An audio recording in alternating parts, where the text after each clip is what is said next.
Hello friends, आज हम वेदों के बारे में अध्ययन करने वाले हैं जो कि हिंदू संस्कृति का बहुत बड़ा पार्ट है, जहाँ से हिंदू संस्कृति चली आ रही है। तो वेदों में क्या था, कैसे था, कौन सी चीज़ कौन से वेद में संग्रहित है, इसके बारे में बात करेंगे अपन। तो जो पहली बात रहेगी वो है तंत्र मंत्र वेद में संग्रहित है। तो कौन से वेद में संग्रहित है? तो ये है आपके अथर्ववेद में संग्रहित है तंत्र मंत्र। नेक्स्ट देखते हैं नेक्स्ट क्या बात है। नेक्स्ट है आपके भारतीय संगीत का जनक कौन सा वेद माना जाता है।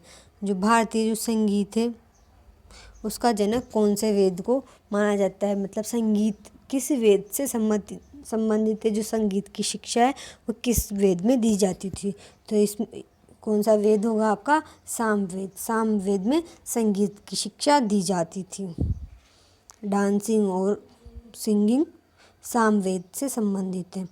नेक्स्ट जो है आपका वो है गायत्री मंत्र किसके रचनाकार थे। गायत्री मंत्र जिसके रचनाकार विश्वामित्र थे, किस वेद से लिया गया है। जो गायत्री मंत्र बोलते हैं अपन, तो उसके रचनाकार थे विश्वामित्र। तो ये भी ध्यान रखना कि विश्वामित्र इसके रचनाकार थे। तो ये ऋग्वेद से लिया गया है। गायत्री मंत्र में 24 शब्द होते हैं, जिनके हर एक वर्ण से पहले वर्ण से रामायण का पहला अक्षर लिखा हुआ है। तो इसे 24,000 श्लोक हैं।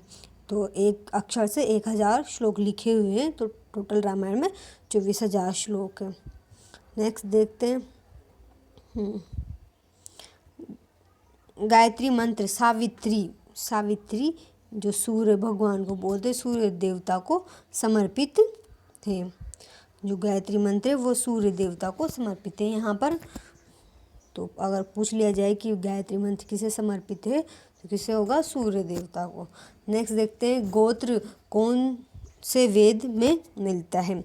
जो गोत्र शब्द है वो अथर्ववेद में मिलता है। आपका कौन से वेद में मिलता है? अथर्ववेद में। नेक्स्ट जो फैक्ट है वो है भारत भगवत धर्म, जो हिंदू धर्म में भगवत पुराण है जो, तो इसके प्रवर्तक श्री कृष्ण को माना जाता है। किसे माना जाता है? श्री कृष्ण को। आगे देखते हैं आगे क्या है। आर्यों की जानकारी का स्रोत कौन सा वेद है। तो जैसे कि अपन बोलते हैं कि सारे हिंदू आर्यों की संतान हैं, तो आर्यों की सबसे पहली जानकारी कहाँ से मिलती है कि आर्य कौन थे, कहाँ से आए थे। तो इसकी जानकारी सबसे पहले जो मिलती है वो कौन से वेद में मिलती है? ऋग्वेद। ऋग्वेद चारों वेदों में सबसे प्राचीन वेद माना जाता है। और नेक्स्ट चलते हैं ऋग्वेद में सर्वाधिक बार वर्णित नदी कौन सी है। जो सबसे ज़्यादा उल्लेख है ऋग्वेद में वो है सिंधु नदी का उल्लेख है। कौन सी नदी का उल्लेख है? सिंधु नदी का। और सर्वाधिक पवित्रतम नदी कौन सी मानी जाती है? तो बताइएगा इस कौन सी मानी जाती है। इसका आंसर होगा आपका सरस्वती। सरस्वती सर्वाधिक पवित्रतम नदी मानी जाती है, जो कि ऋग्वेद में वर्णित है।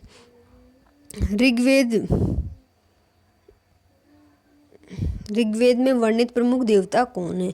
तो ऋग्वेद में जो वर्णित प्रमुख देवता हैं वो हैं आपके इंद्रदेव जो हैं वो ऋग्वेद में वर्णित प्रमुख देवता हैं, जिनका ऋग्वेद में वर्णन किया गया है। नेक्स्ट चलते हैं। नेक्स्ट है आपका सत्यमेव जयते। जो सत्यमेव जयते ये कोटेशन है, तो कौन से उपनिषद से लिया गया है ये?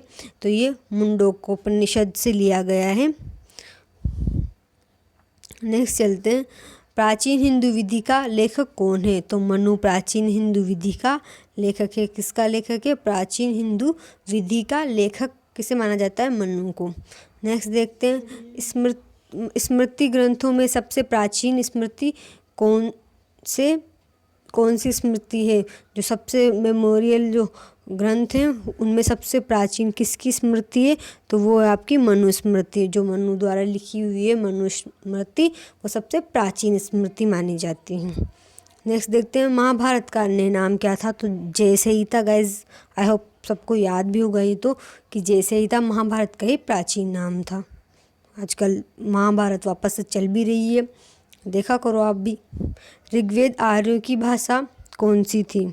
जो ऋग्वेदिक आर्य थे उनकी भाषा थी आपके संस्कृत। प्योर संस्कृत जो थी वो ऋग्वेदी आर्यों की भाषा थी।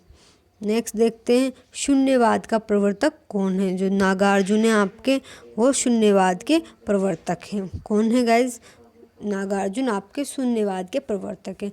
Thank you friends. अगर सेशन पसंद आया हो तो लाइक कमेंट शेयर कीजिए। मिलते हैं नेक्स्ट